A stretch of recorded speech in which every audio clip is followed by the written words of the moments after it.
Tai Chi and meditation has literally been a game changer for me. A game changer.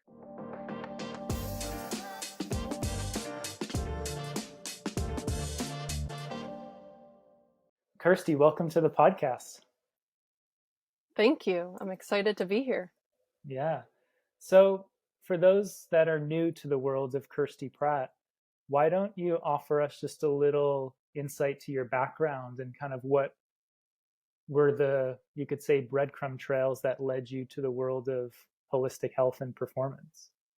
Yeah. I'll sum up 9 years as quick as possible. I Mhm. actually in college was going to school to be a double major in as a middle school teacher.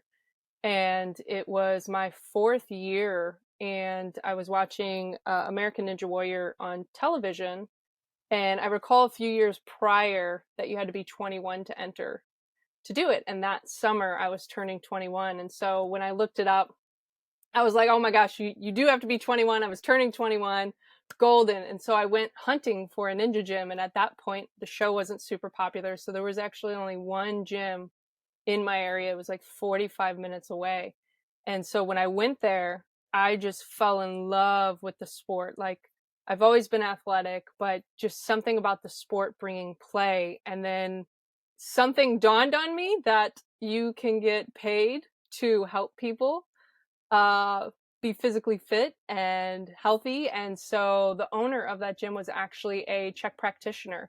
And so he kind of introduced me to the realm of the Czech Institute, the holistic approach, what that's like. And so I actually left college my fourth year transitioning into fitness.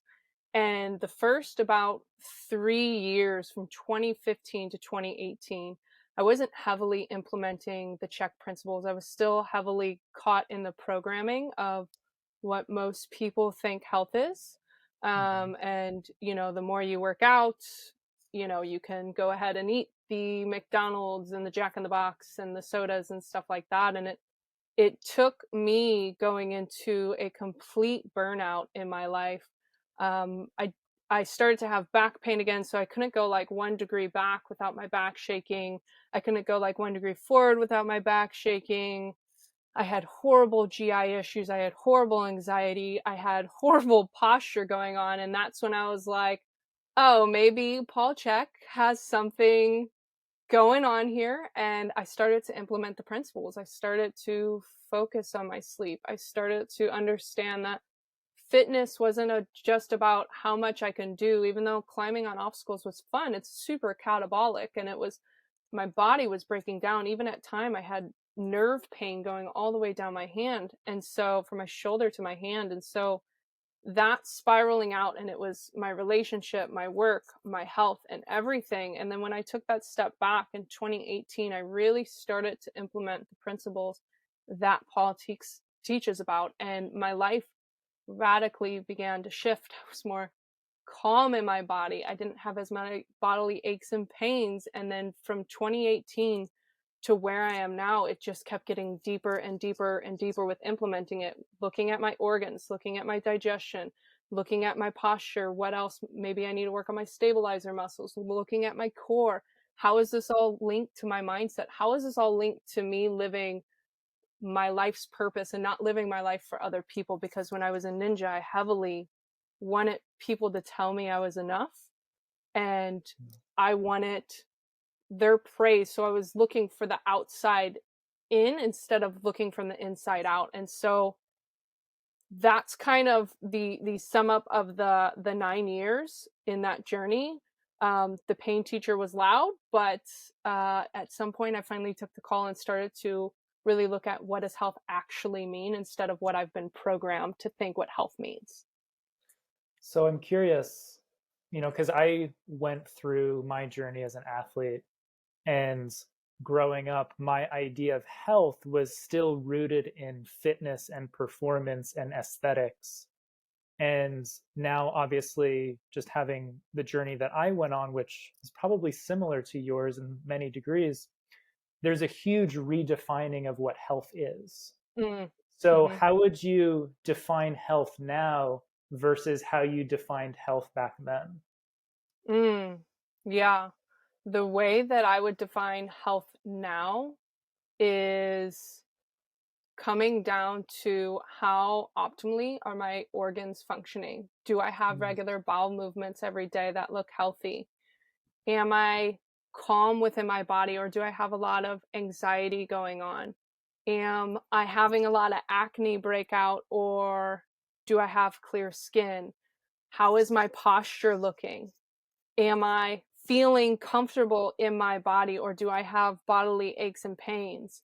Versus then it was, okay, if I'm strong, I'm healthy. If I can move this weight, I'm healthy. And I don't mm, necessarily maybe thought that was healthy, but fit. And because I was always athletic majority of my life, I thought I knew what I was talking about, mhm, talking about in the gym, uh, before I sadly got mistaken, you know. And another thing, like now, how well is my core functioning? And not mhm, only that, how well are my relationships around me? If I'm having poor relationships with everyone around me, clearly that's a good reflection of the relationship I'm having with myself. So now would be such a holistic approach of looking at the mental, the emotional, the physical, and the spiritual, like we're taught from the Czech Institute, and also just the reflections around me in my relationships in my environment. Versus then was, if I can compete, I'm strong, I'm good, I'm healthy. And that clearly led me to burnout. I mean, I look at old mhm. photos of me in Ninja Warrior and I look buff and everyone thought I was healthy. And I look at myself now and I'm like, oh my God, you were so gluten intolerant. You're so swollen. Like, and those are just two huge different perspectives, which is wild to think about. Yeah. So, a couple things that I'd love for you to speak upon is number one, to teach our listeners what the stress bucket is all about and why Mm, understanding the stress bucket is so important for people monitoring their daily exercise programs. mm, And our culture, especially in the fitness industry, has this idea that if something's good for you, then more is always better, mm, right? It's kind of like mhm, how a lot of times the ego structure works is it thinks if something's good, then more is always going to benefit me. But obviously mm. that's not true because if a supplement or a medication is good for you, a higher dosage is not always going to be beneficial. So why don't you walk us through how that doesn't just apply to supplements and medications, but actually applies to exercise? Yeah, I think that's gorgeous question and bringing up, because that was not something I knew, and heavily something I see clients coming in with, of thinking they need to do more. So the way the body works is we have our mental, our emotional, our physical, and our spiritual. Physical being our working out. All of these stresses, the way that I love how Paul breaks down is it's like a pipe system, and they all go into the same bucket. So if you're having heavily emotional stress and heavily mental stress, that's also going to affect your physical body. Stress is a breakdown, it's catabolic, and you're breaking down your body. And so one thing that I love that you said, Greg, is that a lot of people think that fitness, if you're having that fitness, that means that it's good. But if you're already at a high stress, let's just say you're high stress from mental and you're high stress from emotional, and that's going into the stress bucket, and your stress is super high, doing a physical workout is going to bring more catabolic to your body, which is going to only add more stress into that bucket, which is why I love Paul teaching the work in exercises. The work in exercises are more of an anabolic, which helps bring that stress level down and helps you reduce those stresses within that stress bucket, also looking at your emotional, also looking at your mental. So when going into the gym, even if you are a high performing athlete, if you cannot improve by 1% from the other day, you could actually be hindering yourself and hurting yourself and hurting your recovery and hurting your build and hurting your fitness goals by working out, as opposed to if you did a work in. And this has been a big even belief shift in my own world, because I think it is programmed into a lot of us, is doing more is healthier, doing more is how you lose weight, doing more is how you build muscle, which isn't really true. It's having that balance between the catabolic and anabolic, having the time to recover. And when I've actually implemented this stress bucket and respected that my body can't tell the difference between a mental, emotional, or physical stress, and respected it, I've seen more gains in my workout. And let's just say your spiritual, your emotional, your mental are completely good, but you're physically working out and you're overdoing it on your body, you can still be causing an overabundance of catabolic, and making sure that you're looking at and improving and bringing that anabolic state in. And I always think how much better of an athlete I could have been on Ninja Warrior had I implemented this at that time, because keeping yourself balanced is key, not running yourself into the ground. I'm curious on the you said it's a sport and you mentioned it being like ninja gyms. Can we talk? Yeah. Can we go down like because I'm not familiar with it at all, except for having watched like a few clips, just like on TV in passing. Can we talk about just the whole thing? Like, what is it? What are ninja gyms? Yeah, that'd be great. Yeah, you know, so it started as a TV show, and then as that kind of opens, certain gyms started opening up where they were obstacle dominant. So whether that be OCR, obstacle course racing, like Spartan, or American Ninja Warrior, you know, where you get the salmon ladder and the warped wall, gyms started to open up where you could train at these. But then what started to happen is taking it to the next level of having competitions. So when you have the show, you have to apply, 2, you have to get accepted, 3, you run in the middle of the night and you only get one shot and you don't get a test on the course or anything. And so it's really kind of a one time a year kind of thing. So these, you know, the people that love the sport and want to continue to compete, is they started making leagues like the UNAA and the NNL, which I think is a different term now, as the National Ninja League. And because they've expanded to Canada and Australia. And so what ninjas do is they go to these different local gyms and you host competitions that are very similar and replicate it like the show. And so you can go and actually compete all around America. And that was something that me and Michael, my partner, did for like 4 years. I mean, one day we went to the Texas State Fair, and we were in Missouri at the time. We got in the car on Friday, drove 12 hours down, slept in a hotel, went and competed, and then drove back up so he could be at work on Monday. And so you just kind of do these things. They're not high cash prizes, but it's, you know, it's kind of like the love for the sport. And one thing that I found is running 2 of those ninja gyms is they're great functional fitness for everyone, because it's such different dynamic movements. It's a lot of play. And then not only that, with kids, like the amount of confidence it builds in the kids when they try over and over and over, and then they finally get it and it clicks. It's a whole different environment. It's super cool. It's super cool.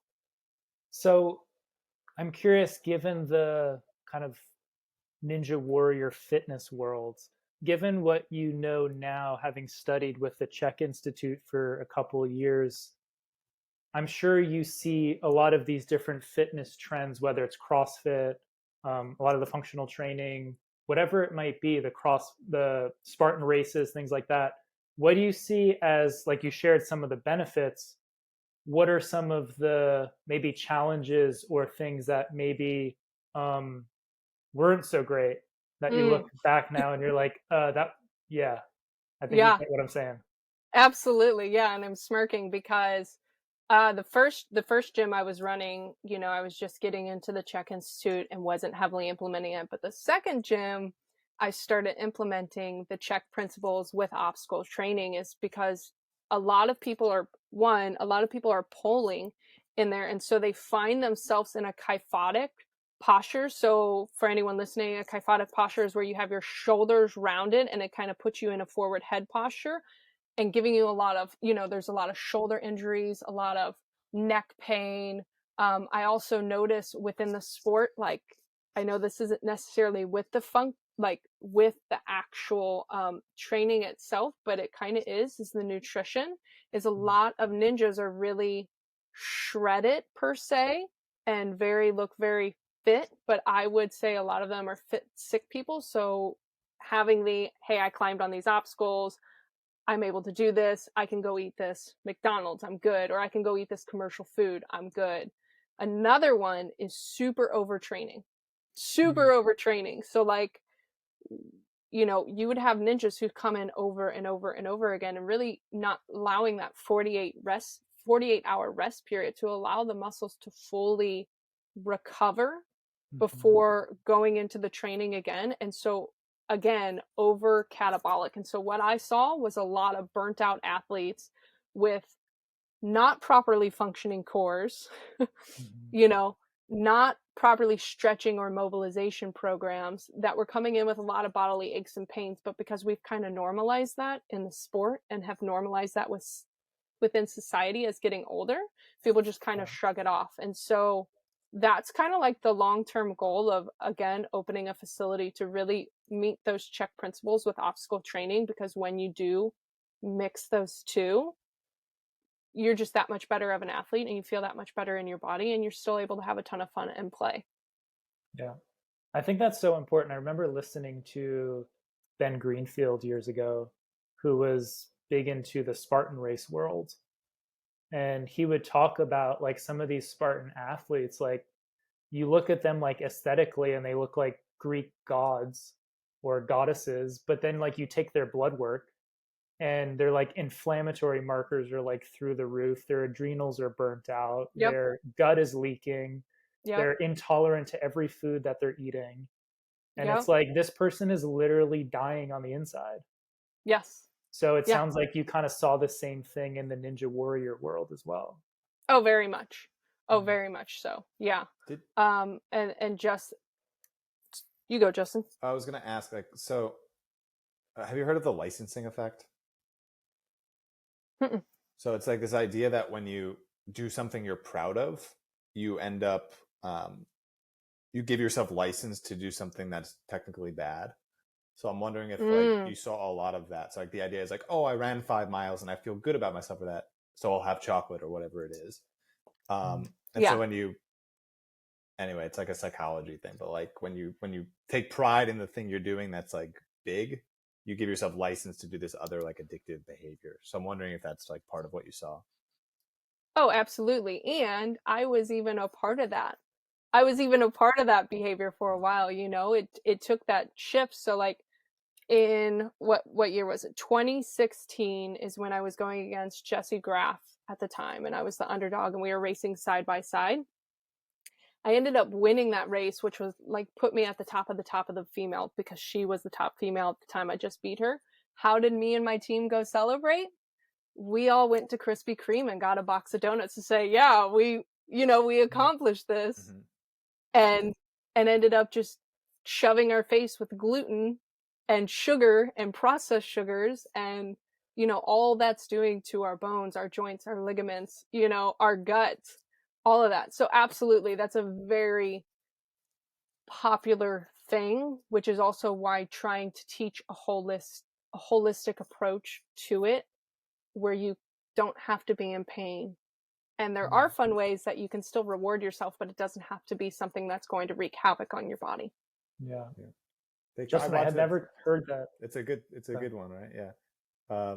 Yeah, that term. The way out of it actually is the thing you do, like let's say, oh, I won the race. The pride is associating that you did more good than bad. So you can cancel out the licensing effect by asking yourself, how could I have improved? What did I do wrong? And as you take yourself off the pedestal, that stops you from going for like the licensing. Oh, I'll go have the dessert or whatever it is. So you can regulate yourself versus having to like, because essentially it's like you built yourself up and then you do that behavior so you feel shame. So you bring yourself into balance. But if you do it yourself, then you don't have to do the behavior. But I like that. Yeah, it's cool. I watched that clip of you, by the way. They called you the machine. Is that the nickname? Yeah, that was my nickname on the show. Wow. Yeah.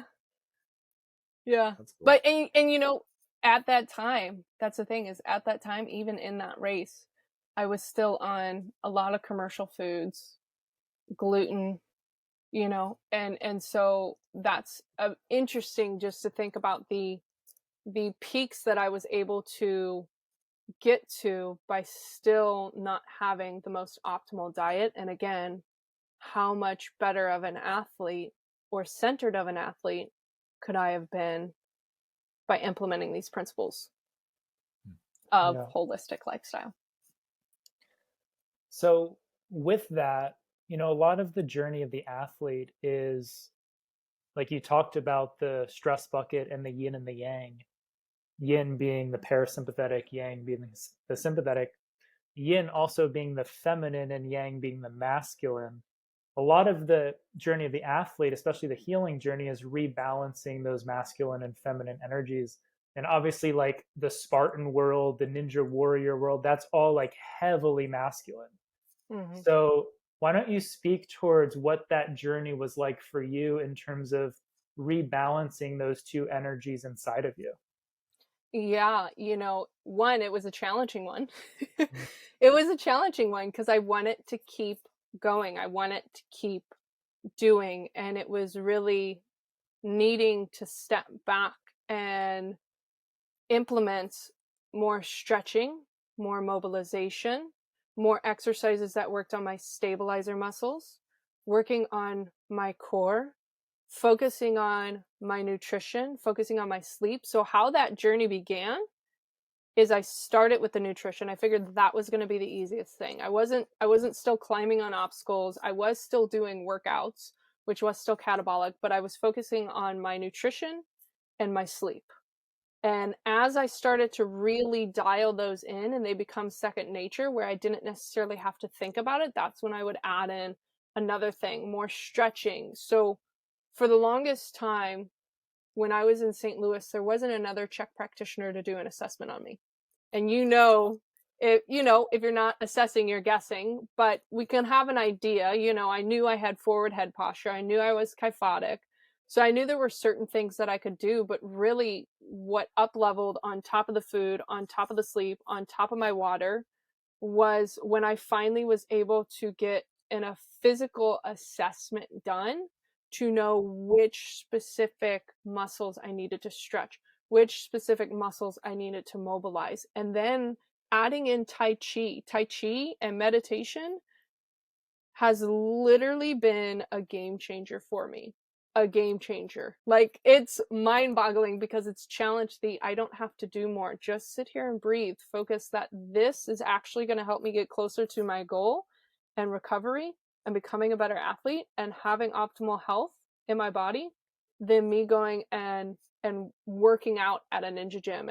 And I had my hand some stitches on it. I had 11 stitches. I had 7 on the front of my wrist and then 4 in my thumb. And what's neat about that mixed with the obstacles is I wanted to hurry up and rush back to obstacles.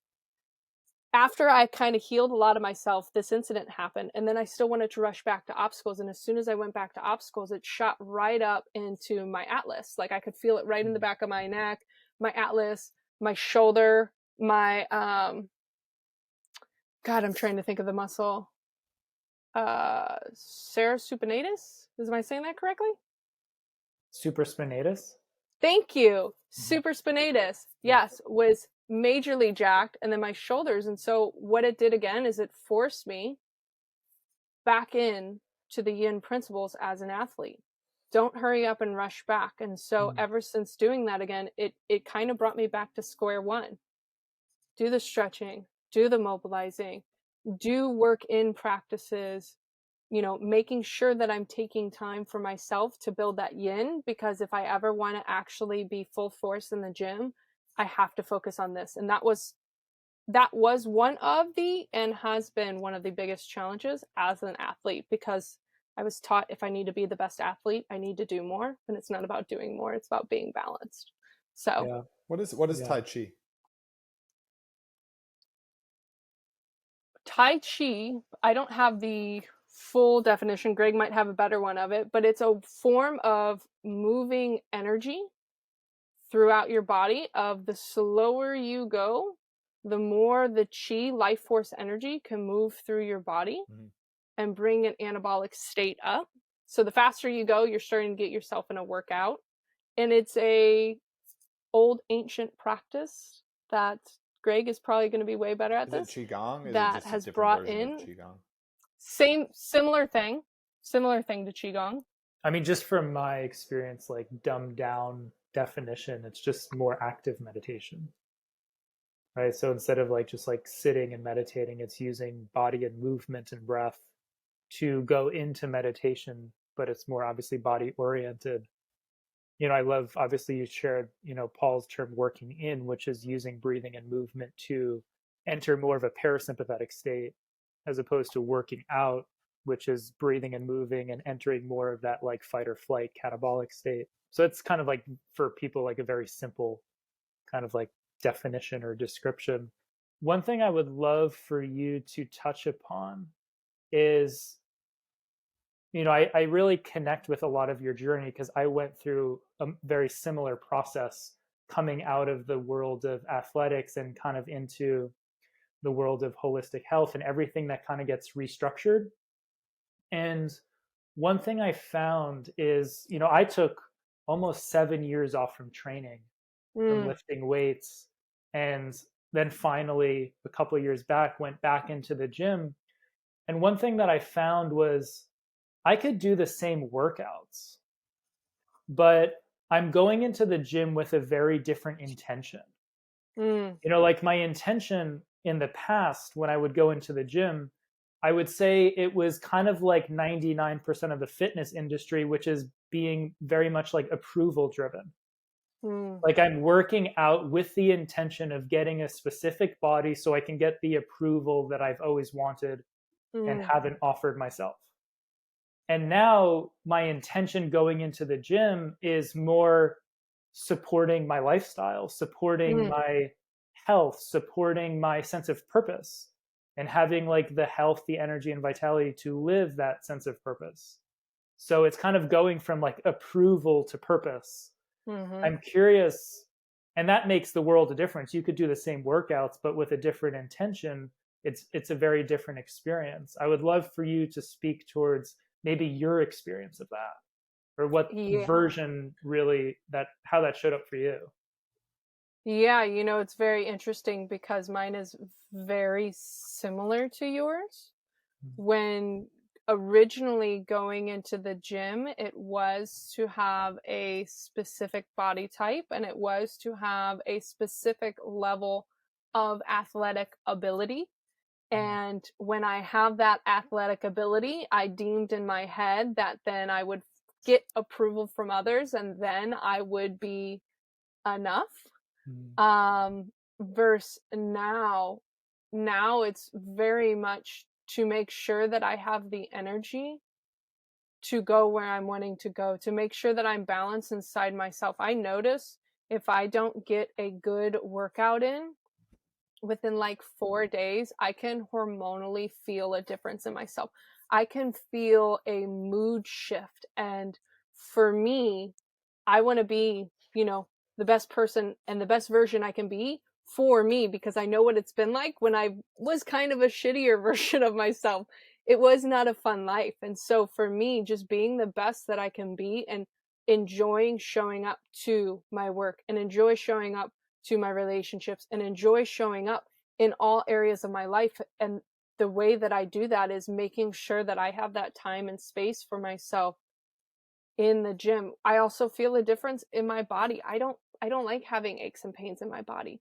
When I don't get my stretch and my mobilization in, I feel it, and I start to get the neck pain, and I start to feel it, in my thoracic spine, and it doesn't feel good. And when we don't feel good, we're a little bit edgy, and we're edgy to ourselves, and we're a little bit more mean to ourselves, and we're mean to other people around us. And so for me, my intention is literally just being the best version of myself and making sure that I'm showing myself a form of love every day that feels good. And it's can be challenging when I want to go in to the gym and my ego or the old patterning comes in and thinks that I need to lift heavy, when really my body's craving mobilization. But when I listen, I feel so much more aligned and so much more happy and so much more grateful that I have that space in my world. So yeah, very similar to your story. Very, very similar. Yeah. I I think that's so important for people to understand is, it's very common for the mind, especially like in our culture, to compartmentalize all these different aspects of their life. Like people don't really understand, like, well, how can my exercise program affect my relationships? Or how does my exercise program affect, some other area of my life? Well, I've had the experience where, say I go into the gym one day and my body really just wants like stretching and mobilizing, but in the past having that like exercise addiction, you go in and lift heavy weights and now your nervous system's just in this like sympathetic overdrive, and now you go home to your wife and kids and you're like on edge, you're irritable, and now you have like less patience for whatever's going on in their life. Mm-hmm. And you're like, holy shit, like those extra couple sets of deadlifts actually made my relationship experience worse today.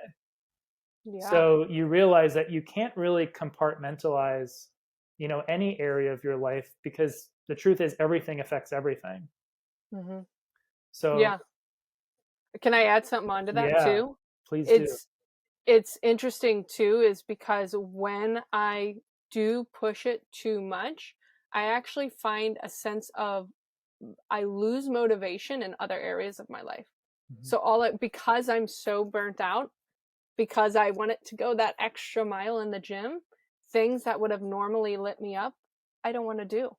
And I don't want to do things around the house. I don't want to do things for myself. So it actually, like you said, everything's touching everything. It affects my entire program, because then I don't feel like cooking for myself. Then I don't feel like, creating things in my space for myself. And then it's easy to spiral after that. So, yeah. Justin, I'm curious because obviously Kirsti and I have like the Paul Chek background, but for you, like not really being like formally educated in like I guess you could say like functional like fitness or even like holistic fitness like world, have you had any like experience or awareness of any of these concepts just like in your everyday life? Sort of, and it feels like there's unspoken like understandings that the two of you are coming to that I'm not like in the loop on. So it's been interesting to like watch that. But I guess my question Uh, is, in like the Czech training and what you guys have learned through that, um, my questions are around like posture and like you talk about like muscles and hunching forward and things like that. Like what you've learned through that you've seen um, be beneficial that you think people who haven't been trained in that are lacking, or is that a big piece of like the health journey that like has really transformed things for you, or is it like a small piece and it's really other things? You want me to go on that one, Greg? yeah. Okay. Absolutely. Everything's touching everything. One thing Paul says is there's no healthy 3-doctor person. It's just as important. Your posture is just as important as your sleep, which is just as important as your nutrition, which is just as important as your happiness. Well, they're all important, but And I think in that school, is there an order of operations in terms of like if someone has issues, is the posture the first thing you'd address? Is it the diet? Is it the sleep? Obviously, you can attack all of them, but they have different effects, kind of in like baking the whole cake. What they're willing to work on. That piece too, for sure. What they're willing to work on. There's some people where like it would be most beneficial to start with their diet, but they may not be ready to start with their diet, or it might be most beneficial to start with their sleep, because sleep is free. Sleep is free, so that's a very easy one to kind of start with. But for me, it's what I have found with working with different clients is it really depends at what level they're willing to go and where they're willing to start. So what I like to do is when I do all the assessments and when I break it down and when I show them, hey, these are all the areas that we could work on. Where are you willing to start? Because they're all going to slowly work us there. And when someone starts moving their body and starts stretching their body and starts aligning their posture, their energy flow can start moving more. Now, if they're still eating commercial foods, they're still having that gut to brain kind of synchronicity kind of going on. But it's slow movement. So it's really just where they want to start. But I love to start with sleep and diet, because sleep, diet, water, because those I have found, like, I mean, movement is amazing, but like I've seen radical transformations with people just removing gluten, removing processed What's sugars, your you know. what's your sleep protocol that you get people on? What are the components? Sleep protocol. Depends on where they start. So like right now I have a client who goes to bed at like 3:30 in the morning. I like to get my clients in bed at no later than 10 p.m. because from 10 p.m. to 2 a.m., the physical body repairs itself. From 2 a.m. to 6 a.m., the psychological body repairs itself. So for someone who's going to bed at 3:30 or someone who's going to bed at midnight, instead of saying, okay, we're just going to go straight from 3:30 in the morning to 10 p.m. at night, it's going to be ridiculously hard because they've trained their body to keep cortisol levels super high in their body and not have melatonin drop in. And so what I like to do for them is slowly bring it back. Okay, you know, you're at 3:30. Let's try and go to like 1 a.m. Can you do 1 a.m.? And then get consistent on 1 a.m., going from 1 a.m. to 11 p.m. And so really, once we get all the way down to 10 p.m., I really like to teach them, okay, try and get off electronics anywhere from an hour to 2 hours before. I know that that can be challenging for some people, especially people who really struggle to be with themselves, but teaching them there are many things that you can do without technology at night. You can take a bath, you can stretch, you can read a book, you can journal, you can sit there and breathe. Like, you don't have to do anything. You can paint, you know, there's so many different things you can do. So really trying to teach them to wind down from electronics, dim the lights a couple hours before, slowly start warming their body up to get ready for bed, because I've noticed when people have routines going to bed, it's a whole lot easier to get to sleep and to fall asleep. And so once they've kind of gotten back to the 10 p.m., really implementing those things, and then not sleeping with technology next to them, not having their phone next to them, not having a television in the room, allowing them that actual space to get full rest for themselves. So, Dude, and I know that's not always easy because we're all addicted to our phones, or most of us are addicted to our phones. yeah, it's interesting to remember. Um, I guess so. I can give a little bit about my backstory, right? So when I was like early 20s, my health was failing. I didn't know why. Went to a dozen doctors. No one was helping. Tried a ton of things, and then finally found a few things that like just solved it for me. One being saunas and sweat, and so that sent me down a rabbit hole on toxicity, detoxification, and then a couple other like psychology teachers and things like that that were super helpful.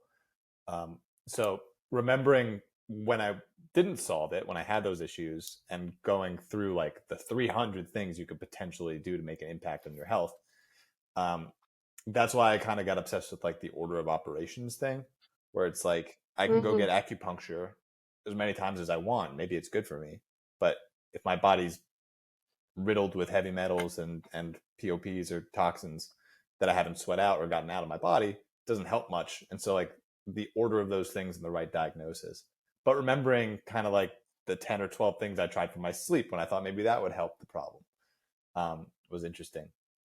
Do you recommend, do you do like blackout room? Do you completely do like pitch black rooms? You do that? Yes. Yeah. Yes. It's amazing. It's a game changer. I don't know, Greg, if you do it, but it's a game changer. Like when I first got blackout curtains, I think it was like 2019 when I first got blackout curtains. Oh my Yeah. gosh. Sleep like a Well, baby.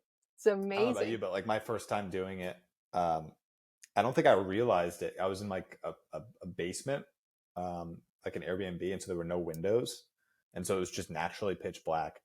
And I slept like I normally sleep like maybe eight hours. It was like just 12 hours straight because my body finally felt like it could shut off. So I find the research on that Yeah. interesting as well, because and I haven't looked too deep into this, and it's not medical advice, but the idea that like even just like the light on like a TV your skin can register that it's like active in the room. And so when people say like pitch black, it's Yep. like pitch black. Yeah. Yeah, that sparks your cortisol. Yeah. Sparks your cortisol, and so your body's like, let's go do work right now. Yeah. Yeah. I mean, I think I've seen research on that topic that if you just take like a laser pointer and shine that tiny like speck of red light on someone's leg, you start seeing fluctuations in like melatonin and cortisol levels. Yeah. And you actually start seeing like negative shifts in that person's like microbiome. It's like crazy how like people leave the television on like while they're sleeping. I've had clients say I can't sleep without the television on. Yep. Which is pretty wild, but like to imagine just that one little laser pointer. Yep. But yeah, I loved your answer in terms of like the order of operations when it comes to working with clients, how much that depends on the client. Yeah. Because I've seen that like time and time again. Like, you know, some people are willing to change their diet, but not willing to budge on their sleep. And then I've had the exact opposite where people are willing to work on their sleep and not willing to take out certain foods. So it's just like, it's really case by case when you actually like start working with people. But, you know, Kirsti, you've spent the last, you said 18 months or 2 years working alongside Paul. So why don't you share with us what that experience has been like? Because I've obviously had my experience of Paul and kind of had more exposure than most, kind of like behind the scenes, but you're really behind the scenes right now. And what I've noticed is I learn more from Paul just by watching how he lives than anything he actually like teaches. Like when I walk away from like a weekend, like staying at the house, it's like, wow, like just watching how someone like that lives, like the intentionality, the sacredness, like all of it, more so than anything you'll like learn in a textbook or in a course. So I'm curious, what aspects of working alongside him has had the greatest impact on you over the last 18 months to 2 years? Can we first get an overview of who I loved he all is that. and what, like his, like just a brief, maybe Greg or Kirsti, like who Paul Chek is and what his backstory is? You can take all of that. Yeah. Paul Chek is a world-renowned holistic health practitioner, has been in the field for 39 years, has brought a lot of innovation to the fitness world. So he was the first person to introduce the Swiss ball. You know, he looks at things from a very holistic approach, but brings it down really to the simplest concepts. He's worked with numerous high-performing athletes, numerous professional teams. He's worked with the Bulls. He's worked with the San Diego Chargers. He's worked with a lot of famous rugby teams. He has a lot of experience behind him. He's also a massage therapist. I think he's certified with Native American medicine. I believe he also ran his own rehabilitation center for quite a few years too. And then he created the Chek Institute based off of all of his kind of knowledge to teach people how to look at the body and how to go through the body and stuff like that. So that is who Paul Chek is. And yeah, my version of Paul Chek. The biggest thing has been literally, it doesn't matter how much knowledge I have. It doesn't matter.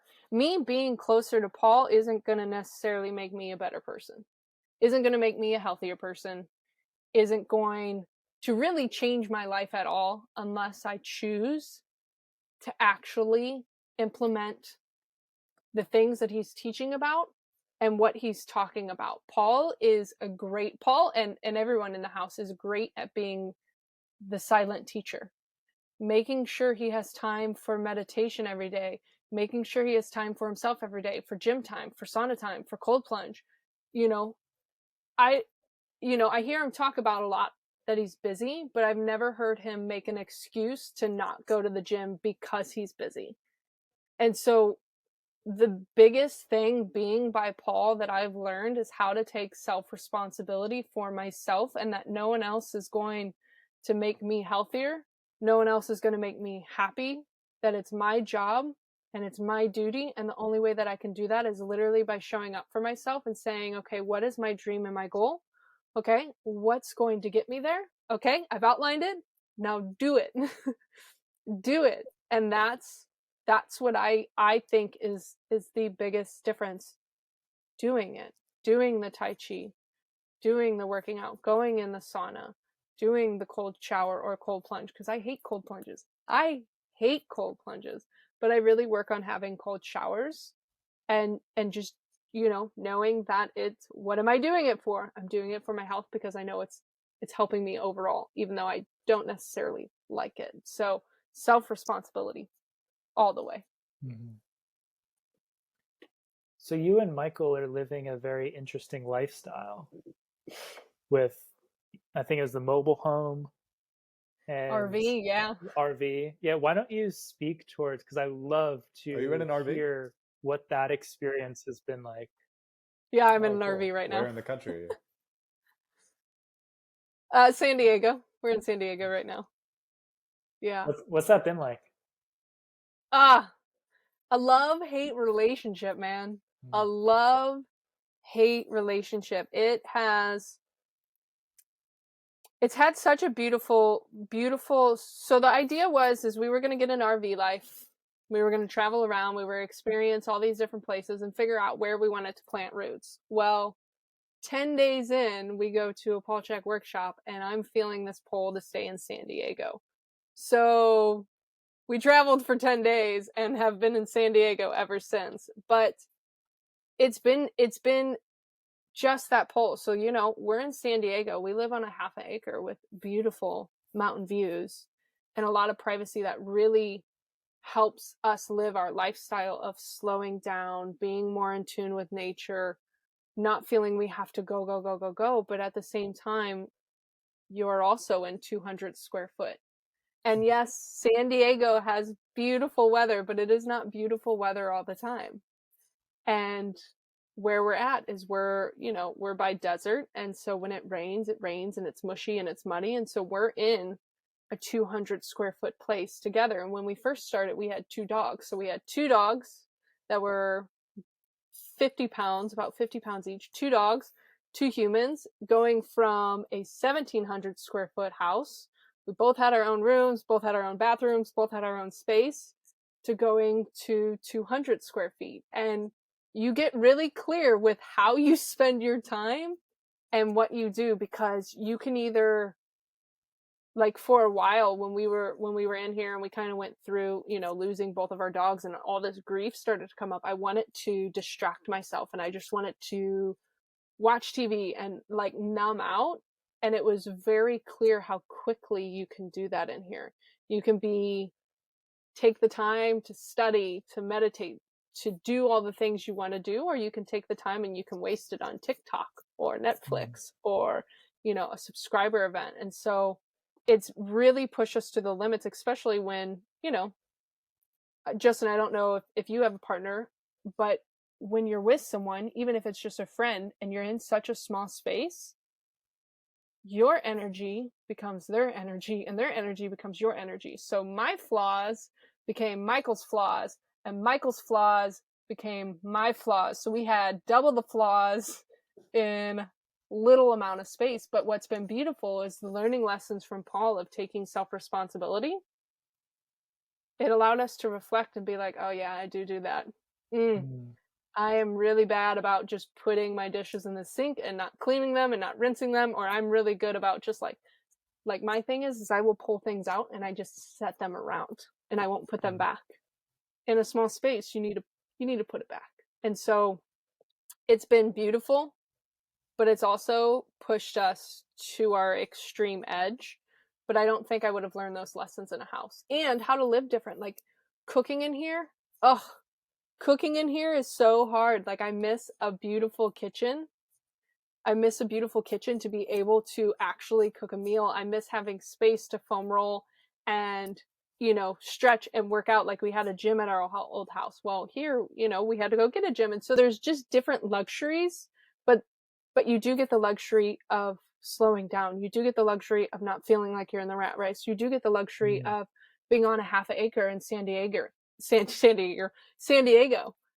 There are beautiful things that you get. It's just taken a lot of time to get there, because where you eat is where you sleep is where you work is, it's all kind of combined. So really making sure you stay with those habits, the healthy habits, and the ones you want to keep is very important, because if you don't, the poor ones, or the ones that aren't so dream affirmative, can easily take over. And we've experienced both. We've experienced both. So with the mobile home, with the RV, one thing that I have is a strong hermit archetype. And with the hermit archetype, there's need for a lot of space from other people. And so I've had a very interesting relationship with space, in the sense that in relationship to other people, I feel like I need a lot of space. But also, I don't like to manage a lot of space, because I get overwhelmed with that. Like, so for me, less space feels better. So I'm like, oh my gosh, I need an RV. I need to sell this house and get an RV. But then I'm like, well, I also need my space from other people. So it really puts to test the issue of boundaries and the issue of differentiating your energy from the other, your choices from the other, yourself from the other. So I'm curious your experience of that, kind of like in that kind of smaller amount of space with some of those dynamics. Oh, I'm laughing so much because I so have a hermit archetype too. Yeah. And one thing that was nice about a house is when I felt that hermit, I could go take like a bath. I could go into the gym. Here, it's come down to having a lot of communication when we need space. I mean, like, to put it in perspective, even just to take a shower to try and get space. So the shower's literally like right behind me. To take a shower to get space, the shower lasts like 3 minutes. That's it. And then it's cold from there. And I mean, it's chill if you want to do a cold shower, but it's not like for me, when I hermit, I just want to hermit, and I don't want to feel like I have a time. I don't want to feel like I have to specifically do something. I want to feel like I can flow into whatever I want to do. And so in the RV, that's made that really hard, because we have our living room and then we have our bedroom. And like our bedroom, to move past the side, you kind of just like shuffle. Like, it's not like bedroom, like you have space to even just like lounge around. So there's been times when like I'm in the bedroom, he's out here, like if it's raining or dark out, because like there's times when we'll go outside, but like coyotes get really close and like things ruffle around really closely, where it's not like, oh, I can just go outside and sit and breathe. And so voicing what we need, not taking it personally when we need space, especially if we're both feeling it, and being like, okay, do you want to go play golf and I'll just vibe at the house, or do I want to go outside the house? Because sometimes you want to hermit and you don't want to go outside the house. Like, you know what I mean? You don't want to go in other people's energy. You just want to be in your energy. And so that's literally been a hard one. And then, outside, it's gorgeous, it's beautiful, and it can also get like really hot. And, last year, the land that we're on, they had 23 rattlesnakes just on the land. And so just, being aware of it. But that's been the biggest thing, because I feel like in this space, you can only get so much individuality. You can only get so much space. And, we definitely know long term, like we want to get back into a house to be able to, because Michael is also a hermiter. So he loves to do his thing too, and to be able to have those luxuries of a house. Or even, like I said, like when I was talking about the kitchen, like we don't even have a full-size kitchen here, or it's very tiny, and our oven is like maybe 15 inches long and something like that. So you can't even have the enjoyment of like cooking a meal, if I want to hermit and cook me a good meal. And so, trusting the process, focusing on the things that are beautiful about the RV, and just honestly being in it when it hits. So there was like a moment last week when we both hit our limit at the same time. Like we just hit our limit at the same time, but it's also like, okay, we also wouldn't be where we're at right now. We also wouldn't have the views that we have right now. We also wouldn't have learned the lessons that we have right now. And so would I do it again? No. Would I do it again? No. But would I take it away? Also no. Also no. I wouldn't take it away. And I think once we do get into a house, I think we'll see again the difference of what that space brought, and you know, the beauty, maybe some things that were beautiful about this that we didn't initially see. You know what I mean? Like sometimes you're in it and you can't always see it, but yeah, you can only get so much, only so much. And so the communication, boundaries, talking, and doing what's best for you is kind of what you go with. So it seems like it just magnifies everything.